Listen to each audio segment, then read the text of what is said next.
Indian government को और pressure आएगा, क्योंकि देखिए एक बात याद रखिएगा, जो फार्मर्स है ना, फार्मर्स वो एक बहुत बड़ा बैंक, वोट बैंक है बीजेपी का। मैं फिर कहता हूं, आप लोग भी शायद जानते हो, जो फार्मर्स है ना, फार्मर्स वो बीजेपी का एक बहुत बड़ा वोट बैंक है। अगर फार्मर्स को नुकसान हुआ तो बीजेपी का जो है वो वोट बैंक गया, और बीजेपी जो बिहार इलेक्शन है, जो जो जो 2029 में इलेक्शन है, उसमें बीजेपी जो है वो नहीं जीत सकेगी। This is the reason why I am saying again and again कि मोदी साहब के लिए आने वाले वक्त में ये टाइम बड़ा इंपॉर्टेंट होगा, ये टाइम उनके लिए बड़ा क्रिटिकल है, और इंडिया जो है वो उस चीज को बड़े गौर से देख रहा है। और डोनाल्ड ट्रंप साहब ने और मोदी साहब ने कल कहा कि मैं भी सब सिलसिले से गुजर चुका हूं, फार्मिंग से, इन सब चीजों से, तो मेरे लिए बड़ा जरूरी है कि मेरे जो फार्मर्स हैं उनको नुकसान ना हो, क्योंकि अगर मोदी साहब के फार्मर्स को नुकसान होता है तो वोट बैंक बीजेपी का भी कटेगा, क्योंकि इंडिया में गांव भी बहुत ज्यादा है, विलेज भी बहुत ज्यादा है, देहात भी बहुत ज्यादा है, तो वो कोई इस तरह का कदम नहीं लेंगे, क्योंकि उनके लाखों करोड़ों वोट है बीजेपी का। तो यहां पे मेरे ख्याल से इंडिया कहीं ना कहीं अमेरिका की बात नहीं मानेगा। हाँ, कुछ ना कुछ इंडिया बात मान सकता है ऑयल को लेके, तेल को लेके, लेकिन सारी बातें इंडिया अमेरिका की नहीं मानेगा, क्योंकि ये इस टाइम एक मसला है। अब मैं आपको एक और बात बताऊं, बहुत सारे लोग ये कह रहे हैं कि क्या ये ट्रंप साहब का टैरिफ जो है ये 50% ये रहेगा या अमेरिका खत्म कर देगा। देखिए सीधी सी बात है, रशिया यूक्रेन वॉर अगर खत्म हो जाती है तो ट्रंप साहब को कुछ नहीं लगता, इंडिया जितना मर्जी ट्रेड करे के साथ, जितना मर्जी ट्रेड करे, अमेरिका को कोई फर्क नहीं पड़ता, अमेरिका को घंटा फर्क नहीं पड़ता। मैं आपको बड़ी आसान अल्फाज में बताता हूं क्यों नहीं फर्क पड़ता अमेरिका को, वो मैं बताता हूं। देखिए बात यह है कि इस टाइम जो है वो अमेरिका जो है वो चाहता है कि रशिया यूक्रेन वॉर खत्म हो। अमेरिका को सिर्फ रशिया यूक्रेन वॉर के खत्म होने से गर्ज है, अमेरिका को यह गर्ज नहीं है कि इंडिया के जितने मर्जी अच्छे रिलेशन हैं रशिया के साथ, अमेरिका डजंट मैटर।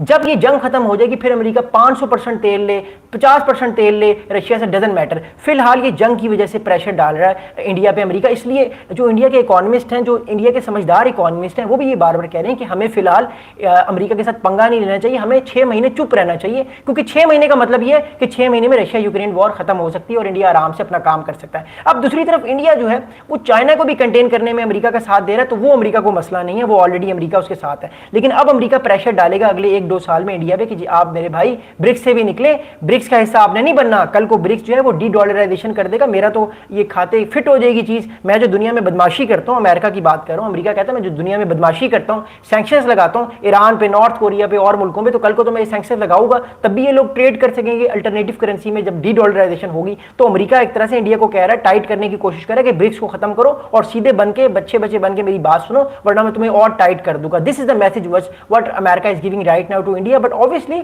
इंडिया के लिए भी इन चीजों को रिवर्स करना इतना आसान नहीं है, बिकॉज $4 ट्रिलियन की तकरीबन इकोनॉमी है, 4th लार्जेस्ट है, 20-10 साल में 3rd लार्जेस्ट बन जाएगी, तो उसके लिए भी इतना आसान नहीं होगा अमेरिका की इन सब चीजों को मान लेना। हाँ, अमेरिका कोशिश तो कर रहा है, but it is not going to be easy for right now for America to do that. अच्छा, अब एक साहब है, इन साहब का नाम है एस.सी.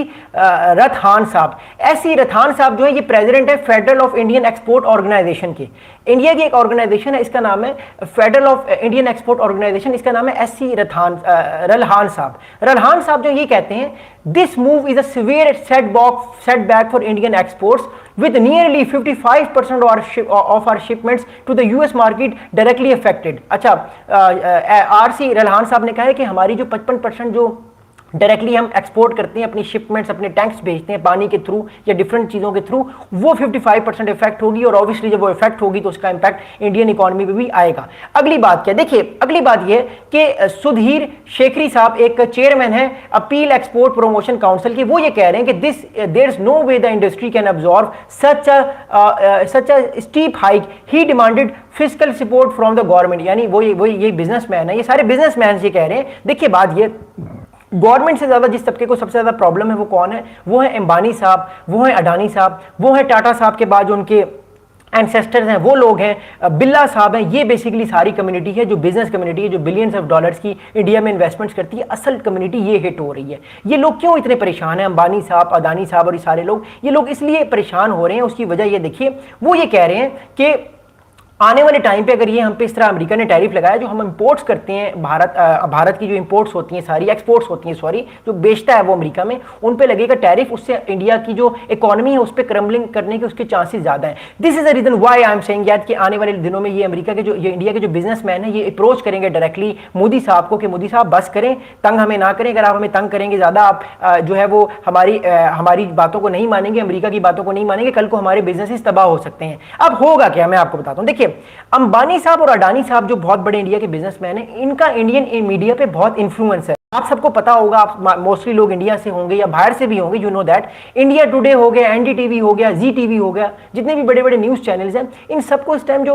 जो है इन्वेस्टमेंट्स कर रहे हैं वो अदानी साहब हैं और ये अंबानी साहब हैं, ये लोग कर रहे हैं। अच्छा, इन लोगों ने हमेशा जो है वो अपने एंकर्स को ये पैसे भी इसलिए देते हैं कि आप लोग जो है वो प्रो बीजेपी बात करें। अब मसला ये है कि प्रो बीजेपी वो बात तब करते हैं जब ये इंडियन गवर्नमेंट, बीजेपी की गवर्नमेंट है, वो इन बिजनेसेस का ख्याल रखती है। अब अगर बीजेपी की गवर्नमेंट इन बिजनेसेस का ख्याल नहीं रखेगी, ट्रंप साहब के टैरिफ को लेकर रशिया से ऑयल लेना बंद नहीं करेगी, तो ऑब्वियसली वो टीवी के थ्रू नैरेटिव लगाएंगे इनके खिलाफ। वो कहेंगे एंकर्स को कि चलो शुरू हो जाओ, बीजेपी की गवर्नमेंट के खिलाफ बातें करना शुरू कर दो कि बीजेपी की गवर्नमेंट जो है ये अमेरिका के खिलाफ झुक गई है, गिर गई है, और इंडिया जो है वो क्योंकि इन लोगों के बिजनेसेस पे इफेक्ट होगा, तो ऑब्वियसली वो तंग करेंगे BJP via media, public pressure डालेंगे, क्योंकि मीडिया टीवी तो लोग देखते हैं। So this is the thing what I am saying कि ये जो बिजनेसमैन हैं अंबानी साहब, अडानी साहब, ये आने वाले वक्त में इंडियन प्राइम मिनिस्टर पे प्रेशर डाल सकते हैं मीडिया के थ्रू, ताकि इनडायरेक्टली प्राइम मिनिस्टर मोदी जो है वो तेल लेना खत्म करें रशिया के साथ। इसी वजह से आज रशिया और प्राइम मिनिस्टर मोदी की जो है वो बात हुई है। This is going to be very very important, but anyways thank you so much for the love and respect. अच्छा, अब मोदी साहब के ऑफिस से भी अब बस थोड़ा सा टाइम रह गया है, मेरी वीडियो को देखते रहे, मैं आप लोगों के सवालात के जवाब देता हूं। I love you.